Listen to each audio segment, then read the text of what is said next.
Nick Bob Lazari, Tony D'Angelo, welcome to Monday Night Sports Talk. Good evening, Nick. Hey guys, how you doing? How are you? Doing very good, Nick. And first of all, I want to say it was a pleasure meeting you this past summer, Nick, at the Silver Sluggers baseball group down in Derby. It's some bunch of guys, isn't it, Nick?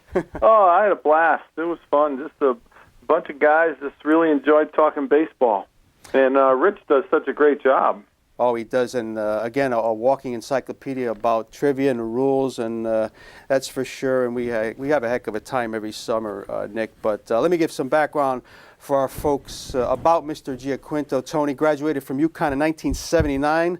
Again, his 277 yards rushing back in '76, still the school's all-time single record. Yes. Went on to play a 4-year career in the NFL with the Miami Dolphins, Washington Redskins, a member of the Redskins 82 squad that beat the Dolphins in the Super Bowl. Again, Nick then became an assistant baseball coach at George Mason, Tony, before getting his master's and coming up here to Sacred Heart, where he is now the baseball coach. Has spent over 20 years there.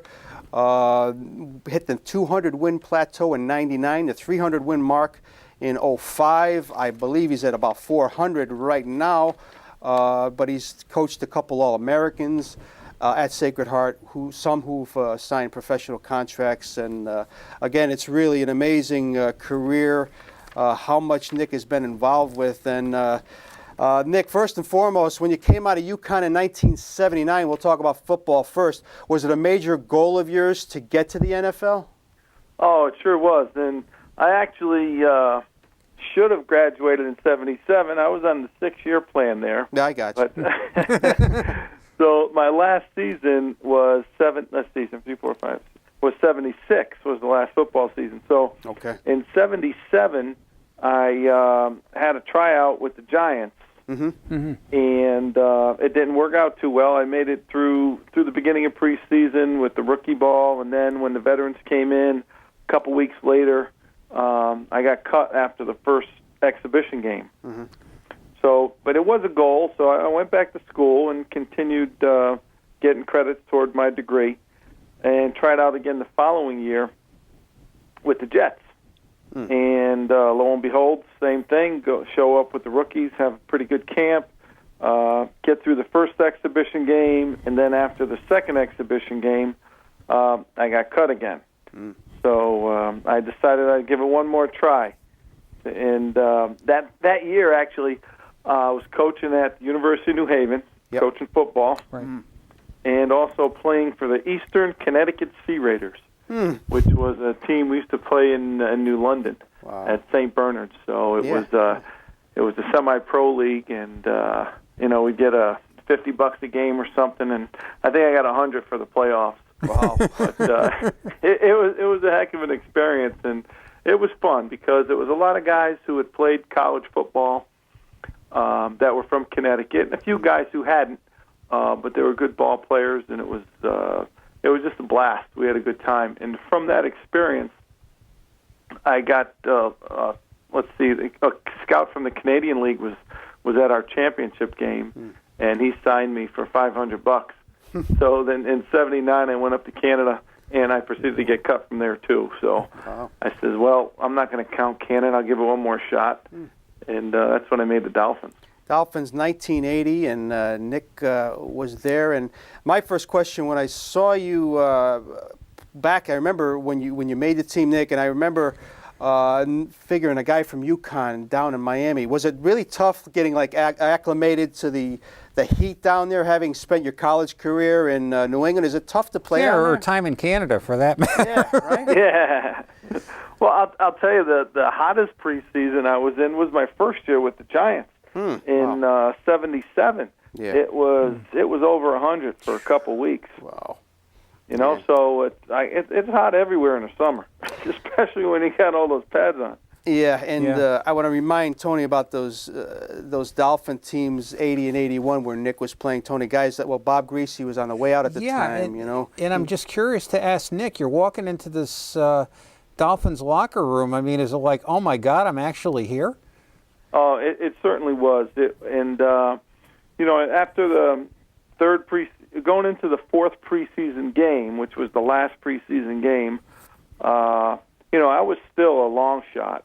And just think about it. There's a guy from UConn and who had gotten cut a few times before, but I give Don Shula a lot of credit for giving me the opportunity. And the last preseason game, we were playing the Saints, and I fumbled 2 times.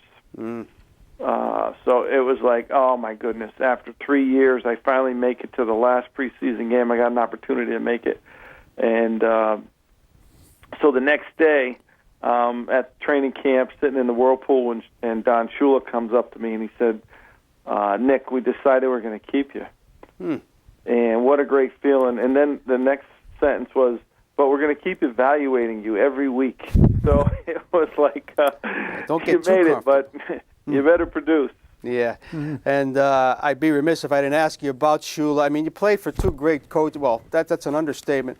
Shula and Gibbs. We'll just Shula first. Your impressions of him, Nick. I mean, I think he's told us at Silver Sluggers he was more.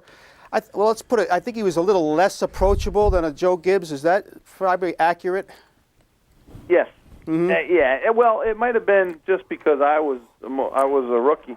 That's and probably a little bit more intimidated. But Gibbs was probably a little bit more definitely more approachable. But Shula was, he was a first-class guy all the way. Who and the common thread between those 2 great coaches was that they told you exactly, what needed to be done, and it's good enough, it's not good enough. And they were both sincere guys who let you know where you stood. Well, that's all you can ask for. And some of these Dolphins, Tony, again, talking David Woodley, remember the quarterback? David Woodley, Delvin Williams, Nat Moore, Tony Nathan, kicker. Here's a name for the past, Uwe von Schamann. You remember him well. I remember von Schamann. And Bob Kuchenberg, this was toward the end of his career, a great player. But so there were so many greats in both there and Washington. And, of course, you go to during the 81 season, here you go to Washington. Did you see that? Were you bitter at the time, Nick, or did you see it as a sense of opportunity for you? No, it was this in 81. I was the last cut with the Dolphins, and so for 2 weeks I'm just sitting around waiting. And after the second game, one of the running backs for the Dolphins got injured. And they called me up and brought me back. So I played the next 8 games with Miami of 81. Yes. And then what happened was the running back, Steve Howell, he got better, and they put him back on the roster, but they kept me on the roster too. So we had an extra running back, and we were down a defensive back. But around in that 10th week, one of the defensive backs got bumped up pretty good. So they needed to replace him, so they cut me. And Shula was just up front those last couple weeks when I was the extra running back. Says, we're going to try and keep you. We'll see how it goes. And it's as far as the way he handled it, the kind of guy he was, I think it took a lot of courage for a guy to take a chance on a guy who got cut 3 times from University of Connecticut, and he had the stature and to do that. It seemed like a classy. But then, of course, it hurts when you get cut. Probably less and less each time. There were so many times. Yeah. Amazing you remember them all, Nick. But I know. It's, you've probably done enough interviews where you can recall that. But again, you're watching Monday Night Sports Talk here on CTV 14. On the phone, former NFL player Nick Giaquinto. Tony. And Nick, chronologically placing you, you were with the Redskins in '83, and was that the whole time with Alvin Garrett and the Little Monkey escapade? Yes. And, when Howard Cosell. And what was that like on the bench with the players? Like, were you guys having a good time with Alvin? It was a pretty loose group, and so I don't know if anybody took it too seriously. But except for Howard. As far as I'm sure they did publicly, but privately, it wasn't something that was huge. Yeah. But Alvin was a great guy. He just he's tough as nails. The guy was a great special teams player. And when Art Monk went down, Alvin and Virgil C. they stepped up. We called them the Smurfs, and we had a group of guys they were all under 6 foot, and they were just tough, hard-nosed football players. Alvin played on the Giants beforehand. I remember so that. Yeah. There was a bunch of guys who had been gotten cut and gone through the ringer, and Joe Gibbs just knew how to put them in a role where they would succeed. So here you find yourself, Nick. 82 Super Bowl, Tony. Again, in the that was the presence of shortened great players. season, if you remember, and beating his former team, Miami. Yes. Any satisfaction beating that team, Nick, or was it just a whole different bunch of guys, and you were just happy to be there? Well, I'll tell you, I really didn't have any sort of animosity at all towards Miami. There was good friends over there, and like I said, Shula gave me that first opportunity, and if he didn't do that, I would have never played. So it was just happy to win the game. That's true, and we were able to examine Nick's Super Bowl ring this past summer, and it was quite the experience. And then the '83 Skins, Nick, probably your best year. You caught 27 passes. The team goes 14-2, probably the best team in football. Yeah. I guess, Nick, what it goes to show you is how hard it is to repeat in the NFL. Absolutely. It's the Raiders were good, and they were peaking, and they had a great squad. And I mean, any given week in the NFL, you never know what's going to happen. That's why they play the games. Every weekend, a team that is not supposed to win, according to the experts, ends up winning. And I could tell you, Tony, and you know well, there was no funner team to watch than the Redskins back in those days. And here's some of the guys, the names: Joe Theismann, John Riggins, Joe Washington, Terry Metcalf, Art Monk, Mike Nelms, terrific returner. This was the beginning of the Hogs, Grimm and Jacoby, and Mark Mosley. You remember? A straight-on kicker who was terrific. Yeah.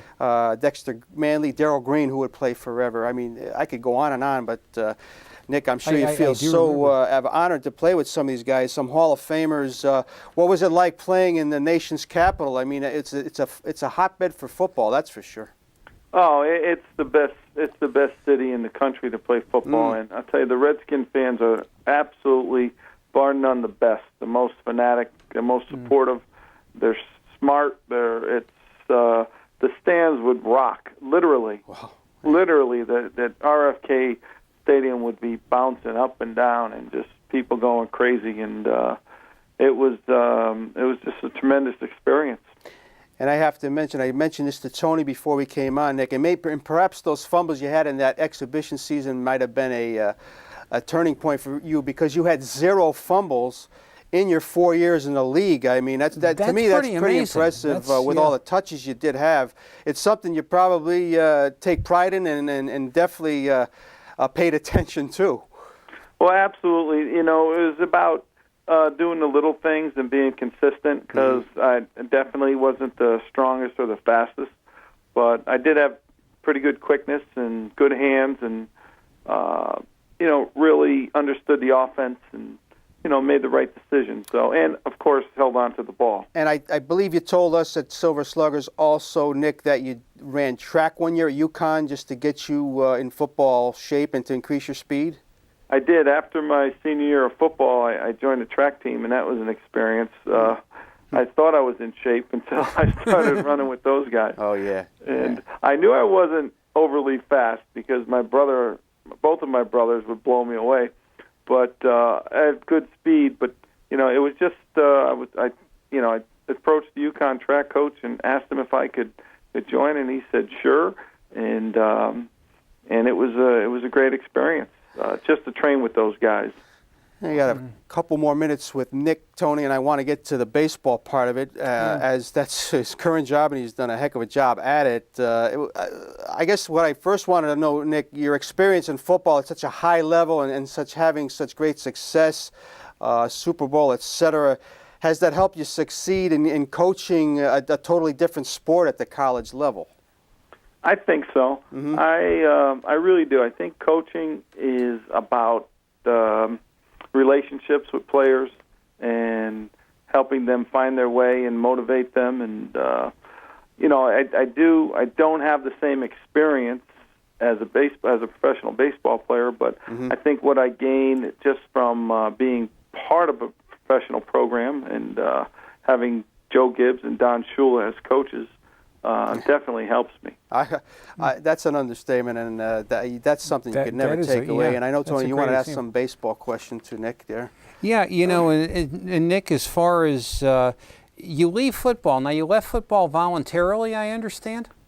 Yeah, I did. It was a decision that I made just to get out in one piece because, you see what happens every weekend. They're dragging guys off the field. You're right. And it was a tough journey to get there, but after my fourth year and had qualified for pension, it's like, all right, I love the game and every part of it, the camaraderie, the game day especially, and I even loved the practices. It was just a blast.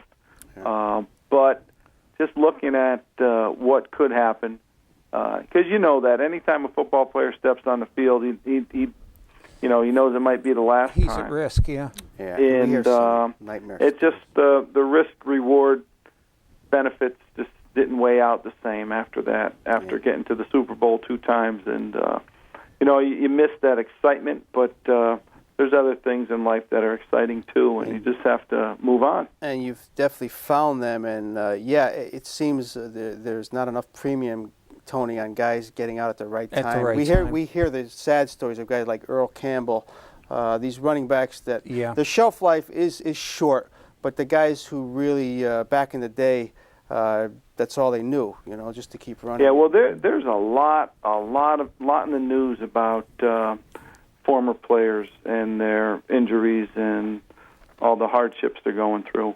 Yeah. And, it's pretty interesting, and there's a lot more in the news than there ever was. So it's and now there's a lot more about concussions, especially, and things that are just brain damage. Yeah, there's a lot sure. of that, and it's sad. And before we let you go, Nick, as far as how are things going on the baseball recruiting trail, Sacred Heart, how's next year looking? I know you won 31 games this past year, Tony. Boy, it's a great year. But how's things looking for 2011? Well, they're looking pretty good. We have a good nucleus and some good young kids coming in. We still got to tighten up some nuts and bolts, and but it's a good group of guys who work hard, and we got a ways to go, but I think I have the right guys to do it. I really do. Well, we're going to wish you the best of luck in that. Certainly do that. I want to thank you for giving us a few minutes tonight, Nick. Maybe you can grace us with another presence at Silver Sluggers next summer. I would look forward to it, and maybe I can get down to watch Sacred Heart next year. And again, thanks for joining us. Thank you so please much, keep Nick. in touch, Nick. My pleasure. Anytime.